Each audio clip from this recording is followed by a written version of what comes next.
Welcome to the Gay Buddhist Forum, where teachers from all schools of Buddhism offer their perspectives on the Dharma and its application in modern times, especially for LGBTQI audiences. These talks are offered freely to the world and made possible by appreciative listeners. If you would like to support our efforts to share the Dharma with underserved audiences, please visit gaybuddhist.org. There you can donate, find a list of upcoming speakers, or enjoy many hundreds of these recorded talks dating back to 1996. Let's go around and sit there next. Jim, Peter, Larry, Bruce. My name is Jim. Randy. My name is Bob. George. Carl, Robert. Tim, Christian. Paul.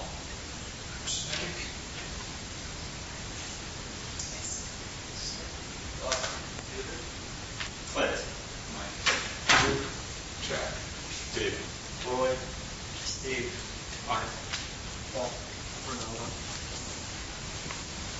Scott. and Bill. And I'm Bill. We want to have Bill Weber back. He is associated with Vipassana Meditation Center and teacher training and Dharma. Work in the community. He's also wears another major hat as a filmmaker. He made the monthly documentary, The Cockheads, and is usually responsible for the trade of the gay focus. So welcome. Thank you. Good. Well, thank you for the introduction, and it's nice to be back. Although sometimes, like this time, I come up here again and thinking, I actually really enjoyed being on this side better than this side, I think. But that's sort of what I want to talk about tonight, or this morning, is on relaxing. And relaxing is part of our practice. So I invite everybody to take a moment and just to think about the 30 minutes you just spent sitting. And how was that? Did you have a good sit? Were there things that would have made it a better sit? What made it a difficult sit or added difficulties to your sit? Would certain conditions have made it a better sit? Say if the room would have been quieter, or if you would have had a better night's sleep, or if you would have sat more this last week.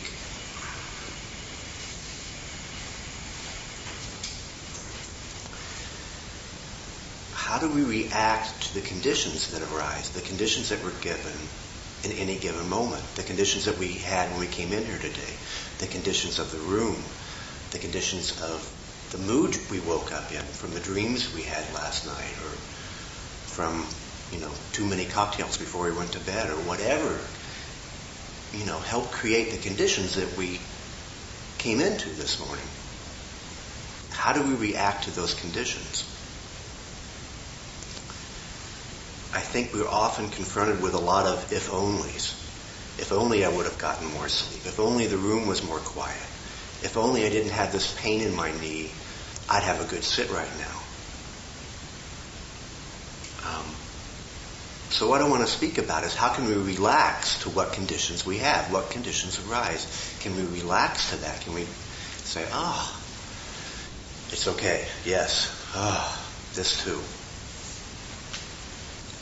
When I think about, when Clint asked me to speak for this group, I often try to think of what is the leading edge in my practice right now. What resonates for me in my practice right now, and so I can speak about something that will hopefully be of some use for other people, and something that I have some relationship to at that time. And the consideration of relaxing has been a big part of my practice for the last couple of months. And I found it very useful. So I'd like to talk a little bit about that. And hopefully, my hope is that it will be of use to you also. And a use in a way that I sometimes think that just a different perspective change on our practice sometimes can really be helpful. And this perspective of being able to relax has been very helpful to me. So may it be of help. for a while, I keep coming back to the image of the Buddha and using this image of the Buddha as a way to help me in my life and a way to help me in my practice being my life. And the Buddha's very relaxed, everything can come, everything I'm sure does come. And yet his composure and his balance is very relaxed. Certainly the way I see it.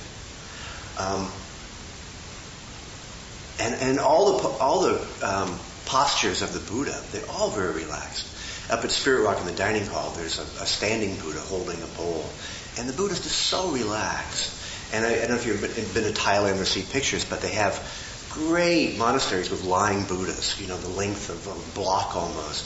And the Buddha's, down on one side, very relaxed. On the night of the Buddha's enlightenment, he was visited by Mara being the evil one, the temptress.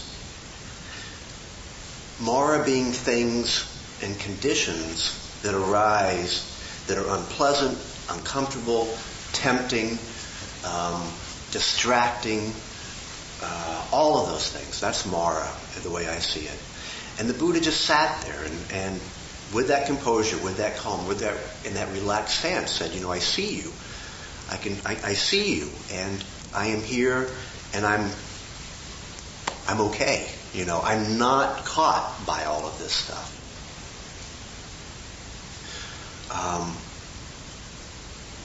I think that's sort of what we're asked to do over and over again, moment by moment.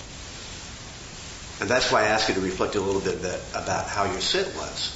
How did you react to the conditions and the things that arose? To Mara, when Mara appeared, to anger, to boredom, to sleepiness, to pain.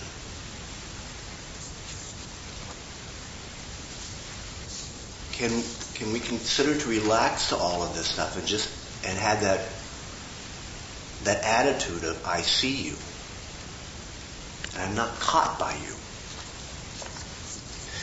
Now, in using the term relax, I realize it's a bit of I've never heard a Dharma talk on relaxing before. I don't think it's a strong Dharma phrase, and it has a feeling of a little bit of being New Age, or you might find it on a self-help book in a bookstore or something. It's maybe a Tony Robbins phrase or something. I don't know, but I find it helpful, and I'd like to talk about why I like the term relaxing a bit. Now, traditionally in Buddhism, when we talk about reacting to the present moment, to whatever arises, terms are used more like acceptance, allowance, noticing the absence of greed, hate, and delusion,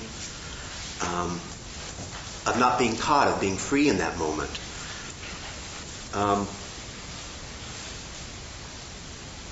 For me, relaxing implies a lot of those things. When I think about relaxing, there's certainly an implication of allowance and acceptance.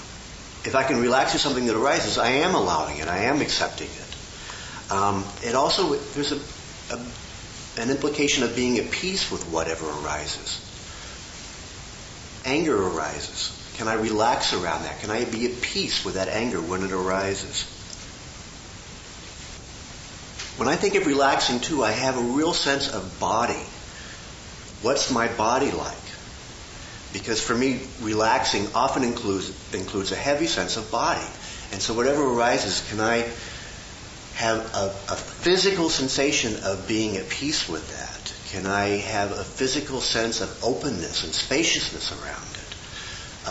That to me is tied into the word relax. And I find having a sense of body is extremely helpful in my meditation, in my ability to be present in the present moment. Because a sense of body, you really don't remember what something felt like a while ago. You remember what something's like. You have a sense of body now, and it's not so much a projection in the future or a recollection from the past. So to come back into the body, for me, is very helpful in my practice. And, again, my practice being not just here on the cushion, but what I encounter on the street, at home, wherever.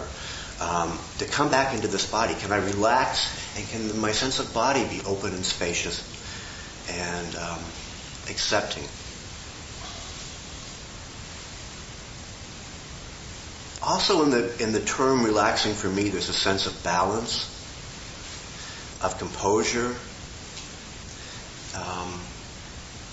and of not being tangled, of not being sticky, of allowing things to just pass through more.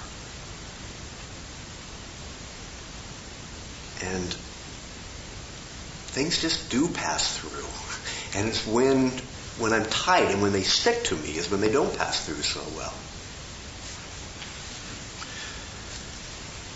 Again, the image of the Buddha, just things can just come and go.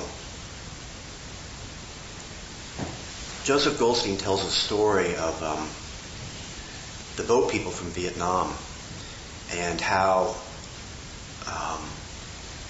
the boats were often very overcrowded and filled with people that were very panicky, people that were escaping their country and trying to get into another country to be free. And in the midst of all of this tension and panicked attitude, he would say that the presence of one person that was calm in the midst of all of that could save the lives of everybody on the boat. That this person who had a relaxed attitude in the midst of this could also help other people be relaxed and save the boat from tipping over, from capsizing, from people jumping off, whatever.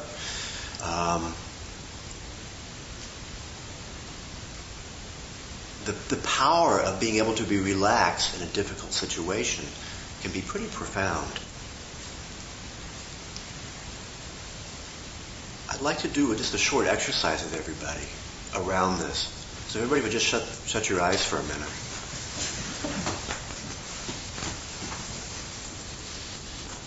And just notice your sense of body right now. What does your body feel like?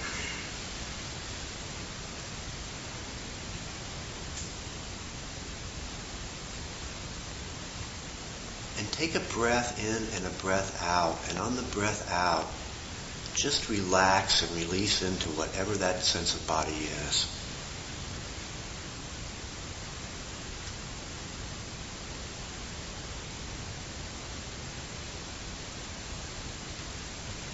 Even if there's things you might label undesirable, if there's tension, if there's pain, just see if you can relax in the midst of that, around that.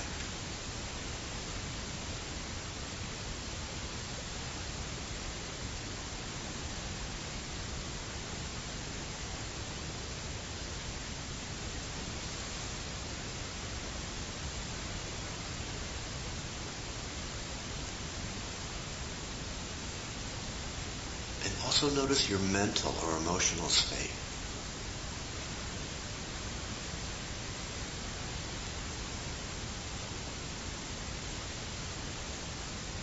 The mind's busy or bored or agitated or calm.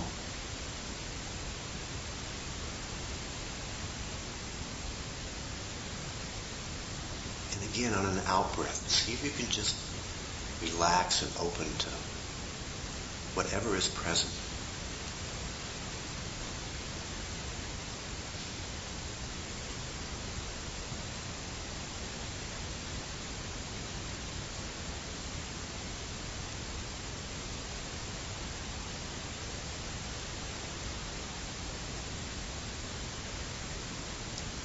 See if you can notice a bit more spaciousness and allowance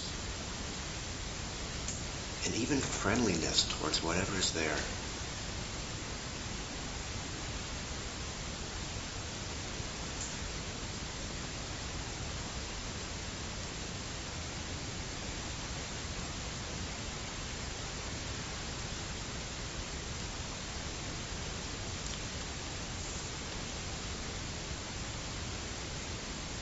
you can open your eyes again.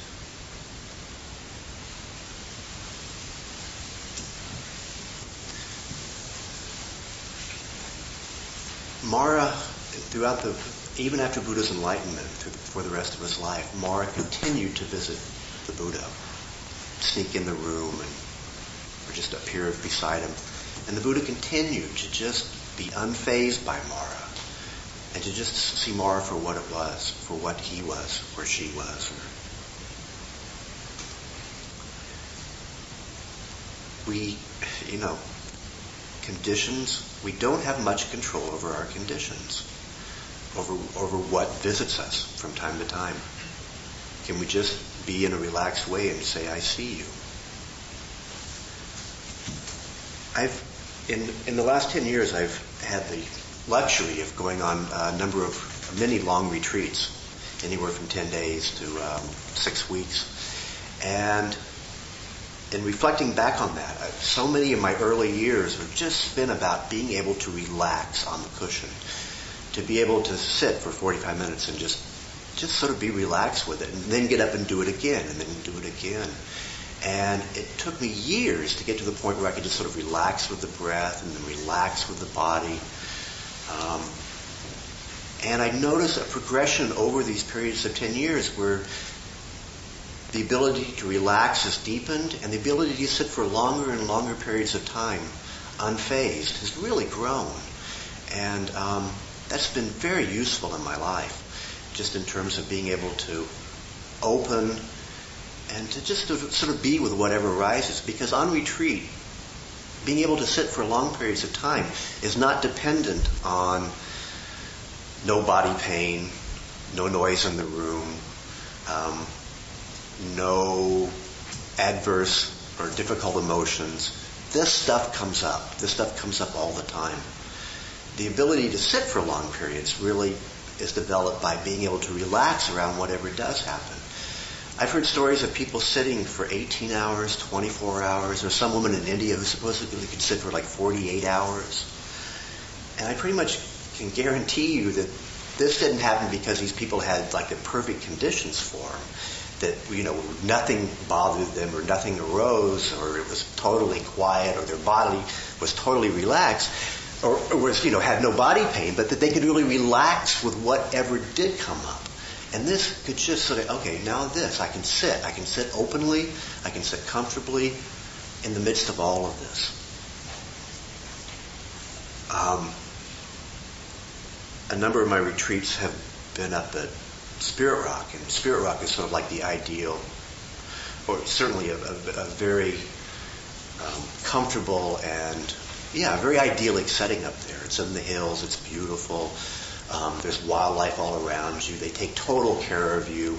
The meditation hall has thermal heating in it, so you go in on a cold morning and your cushion's nice and warm. It's the climate control in the place is, they can always keep it at the same temperature. It's really ideal.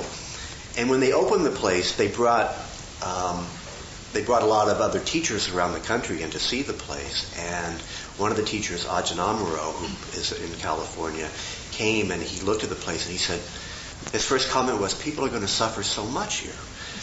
And it was like, why?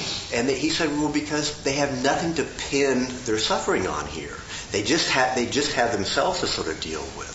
They can't blame it on the conditions. I found that to be sort of an interesting perspective, but I think it's great to have great conditions to sit in, because then you really do have to sit with yourself. You can't blame it on things so much.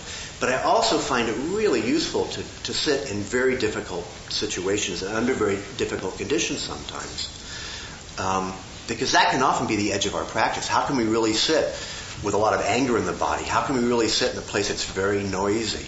How can we sit when George Bush is running the country?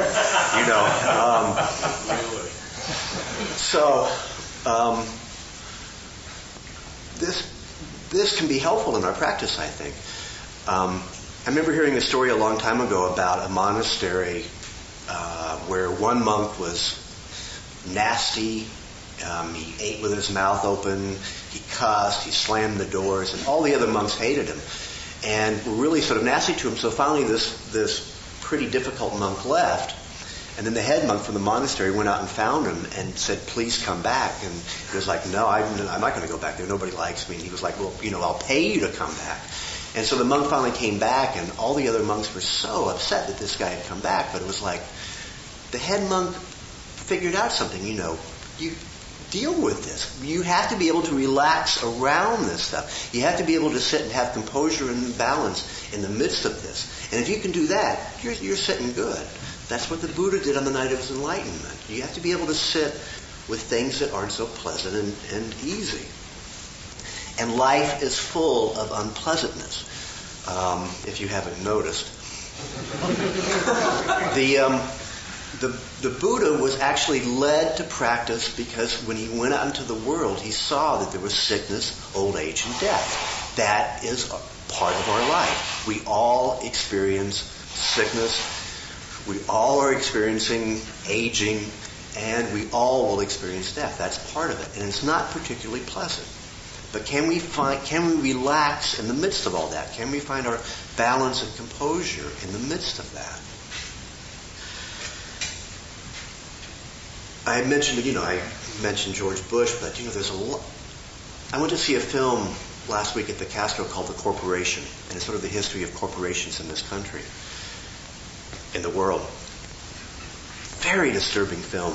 Corporations have legal rights of people, and they gave corporations personality traits, and corporations are basically have all the traits of a psychopath, and yet they seep into everything. And I saw this film, and it's like, it's so unpleasant. It felt so unpleasant to sit with that.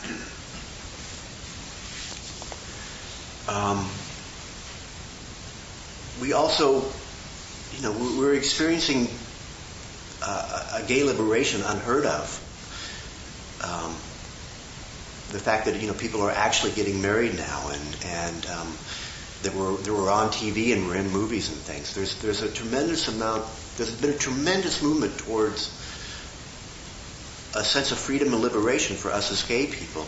But at the same time, the Christian right and people are amassing to stop it. And that's a lot of what George Bush is about, is this sort of moral right wing that believes we need to be stopped. So we have this unpleasantness still to deal with in our lives. Can we find a balance and composure? Can we relax in the midst of that? Which leads me, I want to talk a little bit about is to be relaxed in the midst of this, is to be passive in the midst of this. To be passive. To be, if we're accepting, are we just allowing this stuff to happen without taking action? And I think not. And I think the Buddha was very active in his life and in creating change.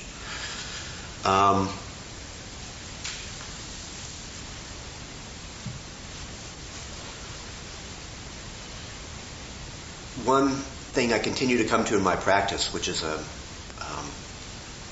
Zen approach to practice, is when things arise, what is the appropriate response to things when they arise? How can I respond appropriately? I think one of the old Zen masters was asked one time, what is the purpose of practice? What is it, and his response was appropriate response. Conditions arise, things happen. How do we respond to it? How do we respond to the anger and the hatred that's projected on us from the Christian right? What's the appropriate response around that? If we have a sense of balance and composure, and if we're a bit relaxed around it, we have the possibility of responding to things with maybe a bit more clarity, from a place that maybe isn't just fueled by our own anger,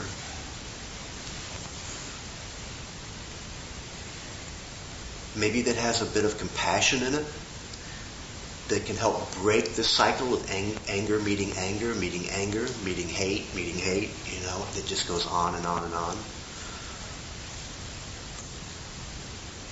but we also have the chance to respond and to act.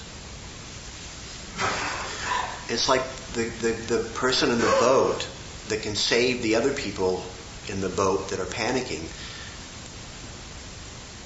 and that raise the possibility of the boat capsizing from a place of the person that responds from a place of calmness and clarity and balance and in a relaxed way can actually save the lives of others.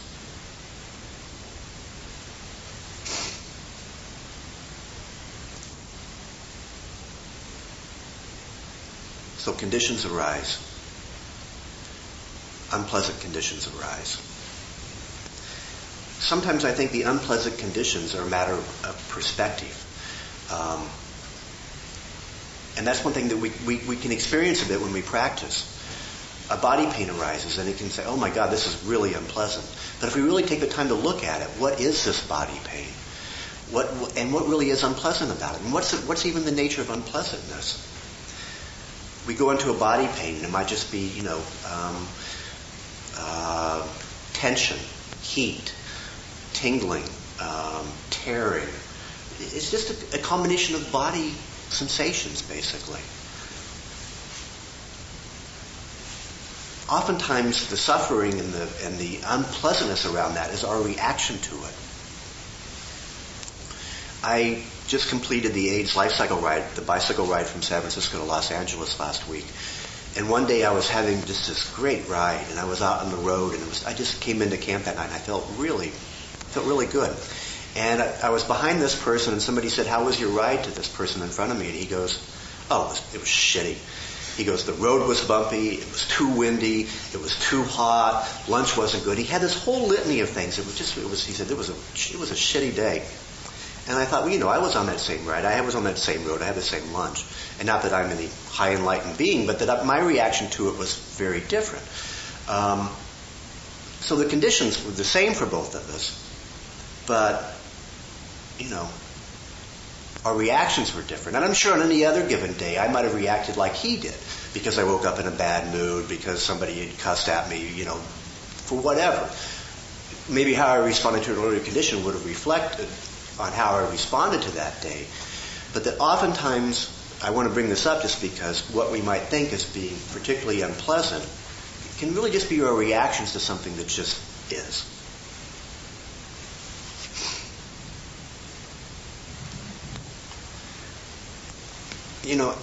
I think it's really important to keep in mind that we can relax around things that are unpleasant. But I often notice sometimes that I have a hard time relaxing around things that I consider pleasant. I'm very emotional, and I haven't particularly liked being really emotional for most of my life. I cry a lot, and I cry at really silly, movies and TV commercials sometimes. Just little things can move me sometimes, But I notice when that reaction comes up that I want to cry around that oftentimes it's a very pleasant feeling. My heart's very open. I'm moved. I feel elated sometimes. And yet my body tenses around it because I don't want to be perceived as being a crybaby or something. Or, you don't want to really be in a movie house. It's sort of a corny movie sometimes. And sitting there bawling. It happens to me on airplanes a lot. For some reason, I get really emotional on airplanes, and they don't show very good movies on airplanes oftentimes. And I want to cry around it, but yet my body tenses because, no, it's not a good thing to do.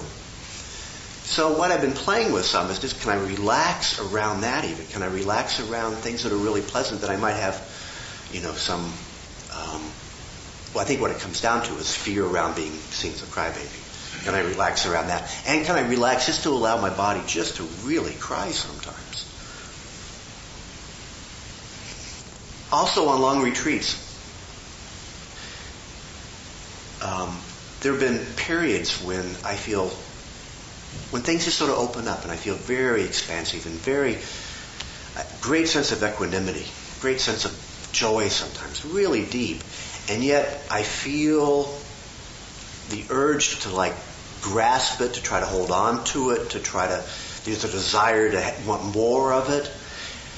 And what I'm learning is that if I can just relax around that and allow that to be, and not to grab onto it, not to try to hoard it or to intensify it, it really it develops more. It does open up. It does deepen when I just allow it and relax around it.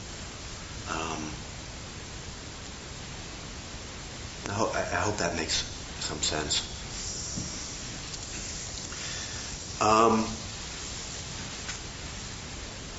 So one reason I wanted to talk about relaxing is I often reflect on why do I practice? What has this practice done for me? And I love this practice deeply.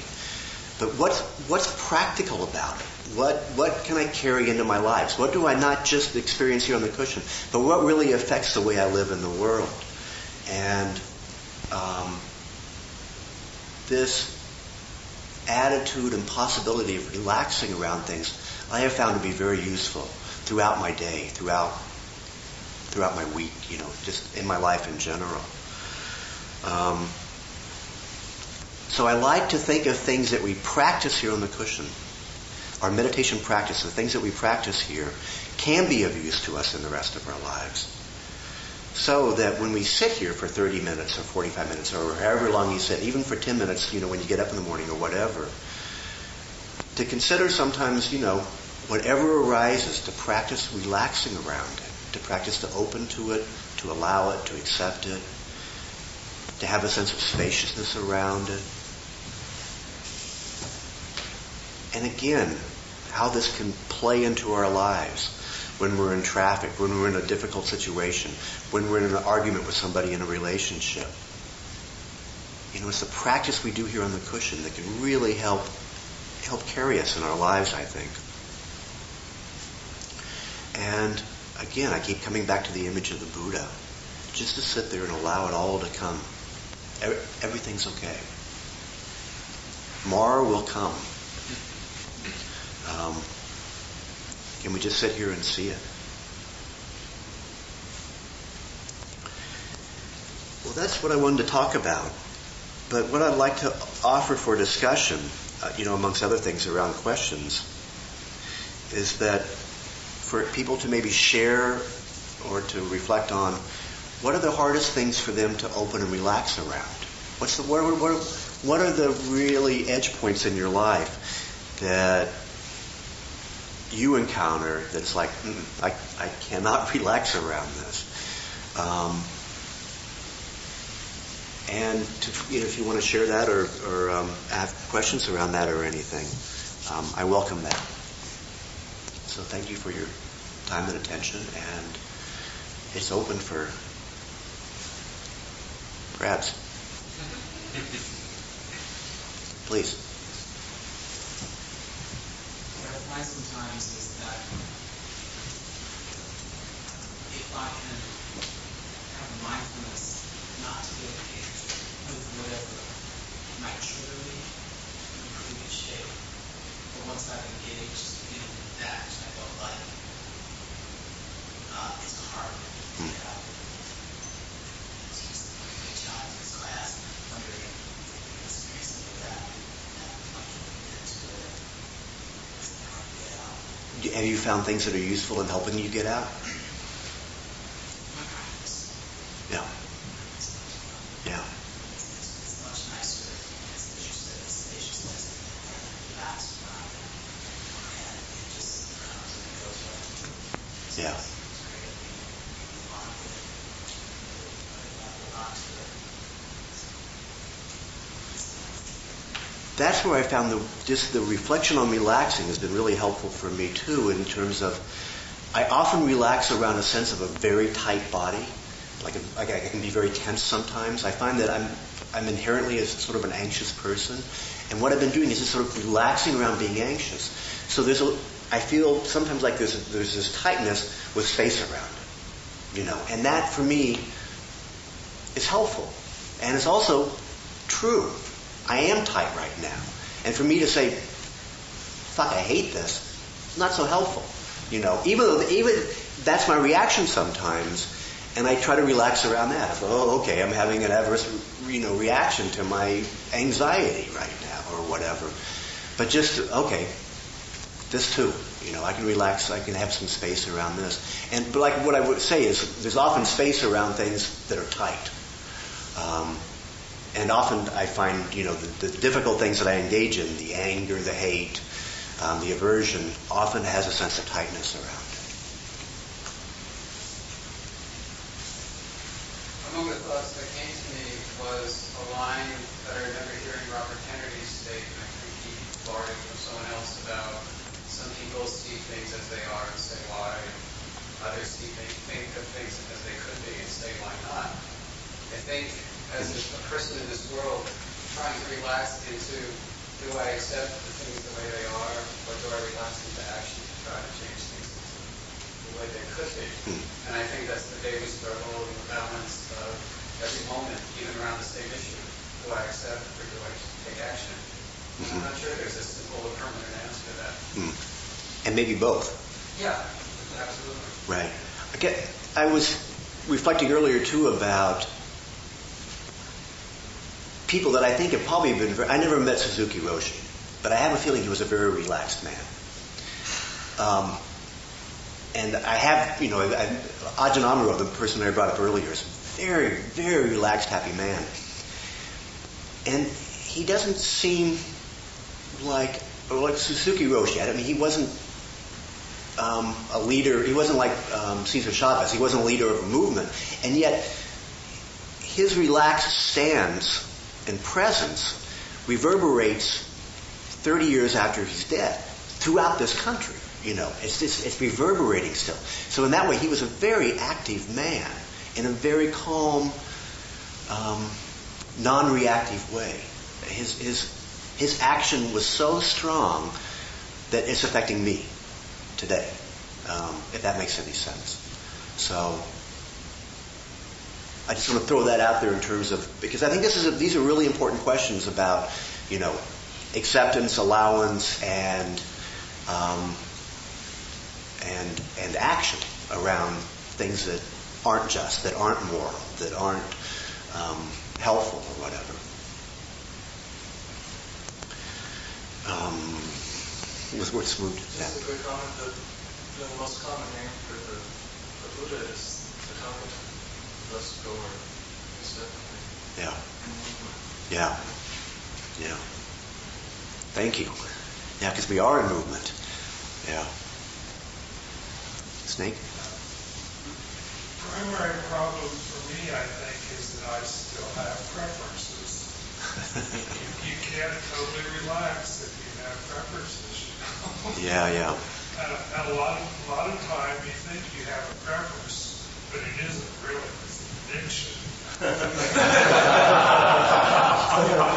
Here. Okay, I'm not going to be happy until the world gets right. It's the old yang thing. Acceptance is particularly a good path for getting biologically male. Because that's not how they seem to have survived. How so? Well, they felt the need to take charge, to think a step or two ahead because of their dangerous situation. Right. My generation. Right. Yeah, preferences are, we all got them all the time. Yeah. An interesting thing happened some time ago. I meditate outside where I live. It's very calm and peaceful in the woods. Well, the next door neighbor one day had a carpenter who had his radio on, and it was tuned to Rush Limbaugh. But I'm also hard of hearing a little bit, and I found that I had to exert an effort to listen to it, to understand what he was saying. Having realized that, I could relax about it, and I could hear what he was then saying, but I could still hear, I knew who it was, and I knew, that babbling voice there. Yeah. But what I realized was there is a part of me that wanted to get engaged with that. And if I could make the decision to turn that switch off or whatever it is, I could still sit there. It wasn't, the perfect sit, but even with the voice interruption. Yeah, great. That's practice.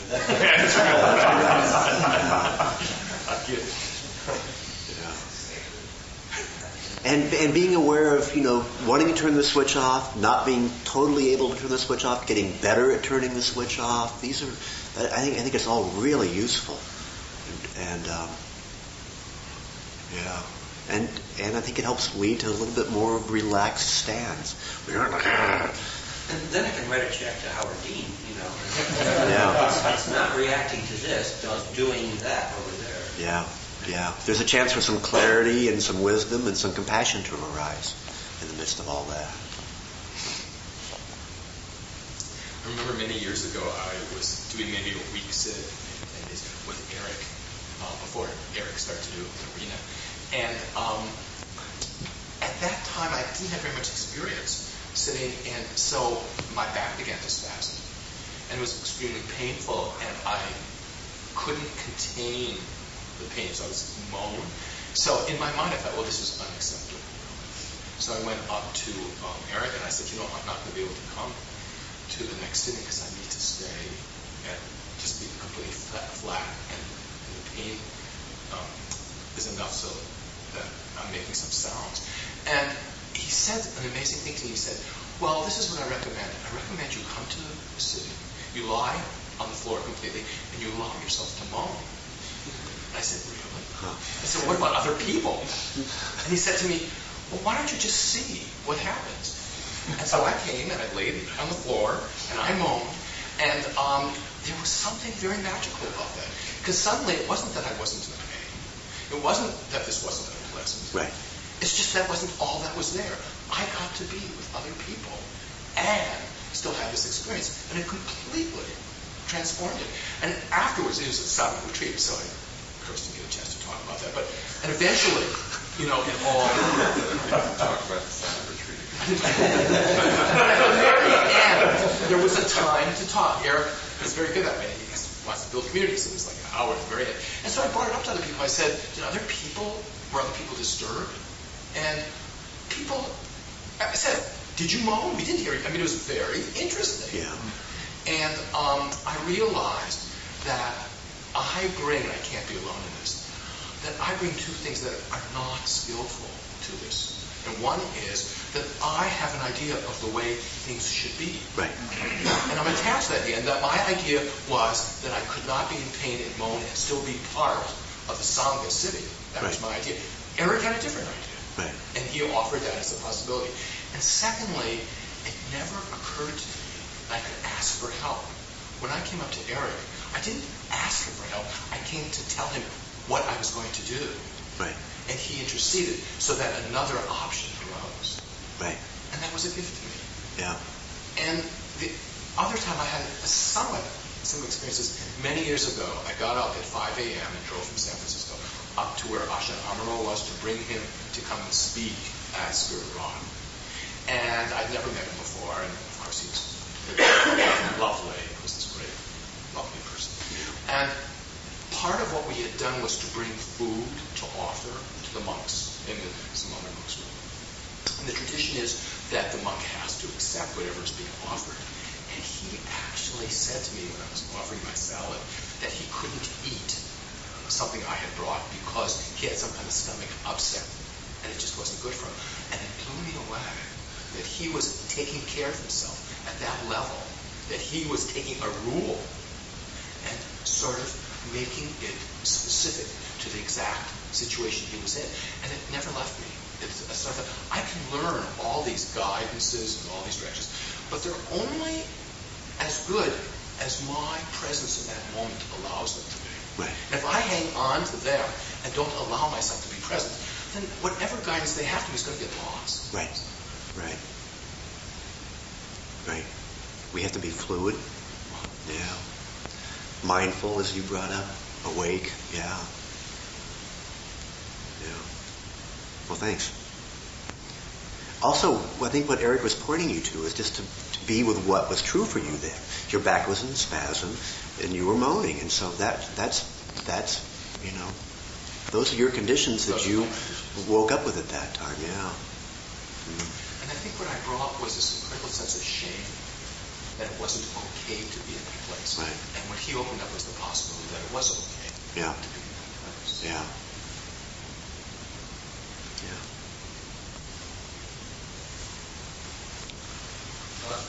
Yeah, there's a lot of time.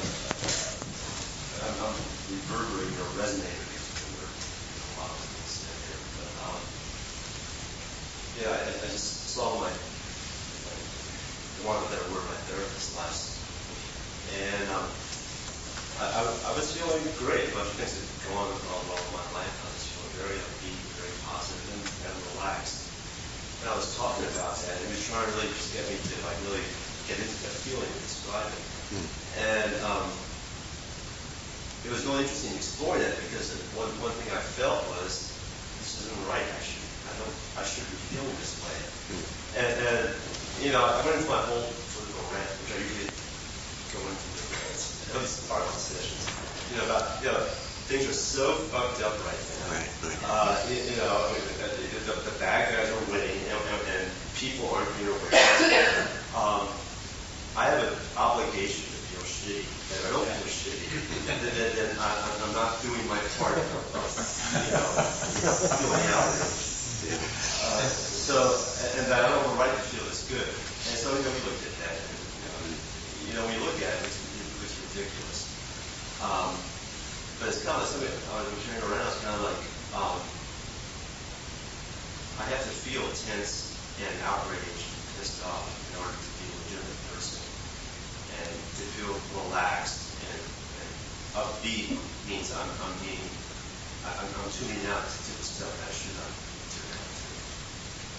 And so, do you believe that? Do you believe that? Part of me still does. Right. It isn't like I always had this epiphany and I no longer believe it. Right. But it's kind of like, at least I'm willing to look at it and say, well, maybe I can be relaxed and still feel engaged in trying to change what's a really ugly, corrupt system right now. Right. And that's a handful. I have not been able to achieve that state. At least I can consider the possibility of such a state existing. Right.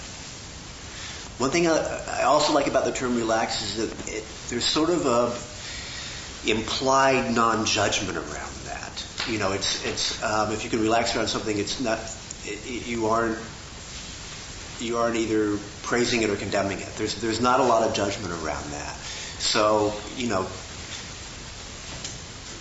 I love what you brought up, but also to relax around the fact that you had these reactions to it, that and that rage and indignation and stuff have a place, and they are part of conditions. They do arise for us. It's part of our mara, maybe in a way. But it's and sometimes it's maybe an appropriate response. I would certainly venture to look at that too. But how do we react, and how do we engage around that? How do we let ourselves relax and say that it's okay to relax? Right. I love it. Right. I don't like walking around in constant emotional turmoil. Except for the fact I do like it. This is a big adrenaline rush, and I like the energy. Yeah. Preferences. But at the same time, it takes a toll. And, God, it was great just feeling relaxed and upbeat that day. And it's not very often I feel that. Yeah. I've been feeling a real drive to go to New York for the Republican convention and to take part in street theater. But then I just remembered in the Chicago riots in '68, when a lot of people were out there really with a lot of anger and hate, Allen Ginsberg was marching down the street chanting, doing Tibetan chants. And did he have as much impact as Abbie Hoffman? I would probably venture to say maybe more. Who knows? Appropriate response is a great thing to keep alive. It's 2 minutes till noon. Sorry. So again, thank you all so much. Thank you.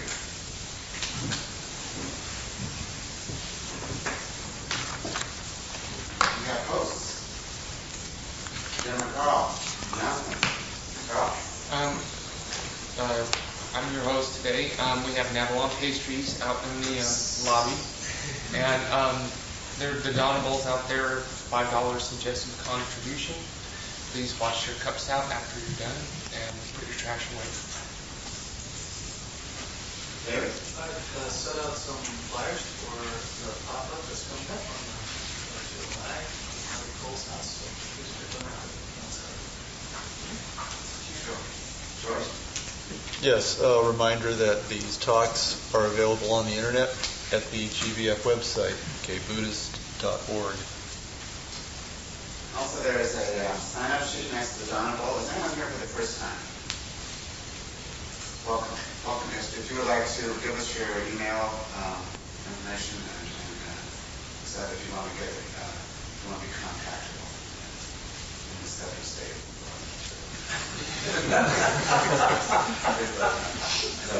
I have one quick announcement too. I'm co-teaching a beginning meditation class that starts in July. Starts July 15th. It's on Thursday nights at the Unitarian Church here in San Francisco. It's Vipassana meditation, 5-week course with a 1 day long in August. And I'm teaching with this other woman who's a lesbian, so it's going to be extremely gay friendly. And she's a dynamite teacher, so. Phil, did you say this other woman?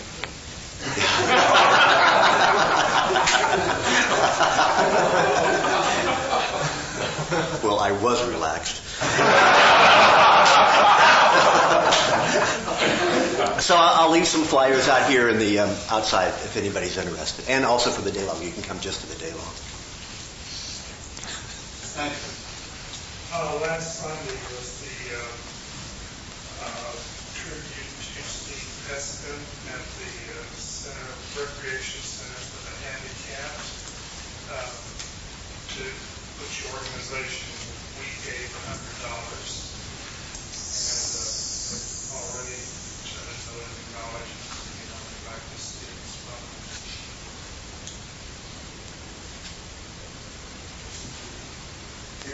I'm the host coordinator. We have an opening in the schedule, so if anyone is eager to volunteer for that, it happens maybe once every 2 months to college and this week and last week. Please see you there. I just want to mention that we have more Billy Club members, and it's the year dissing. It's a good thing.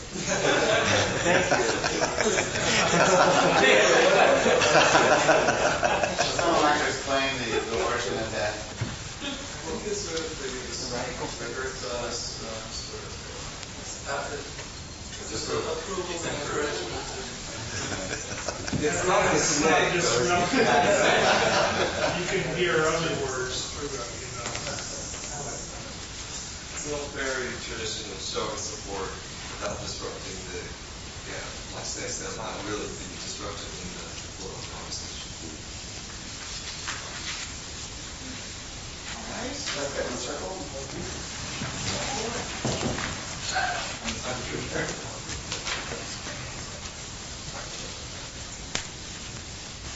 Let's share a moment of deep, profound relaxation.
Thank you for listening to the Gay Buddhist Forum. If you would like to hear several new talks per month and be notified of upcoming speakers so you can participate live, please subscribe to this podcast, like us on Facebook, and join our mailing list by visiting gaybuddhist.org.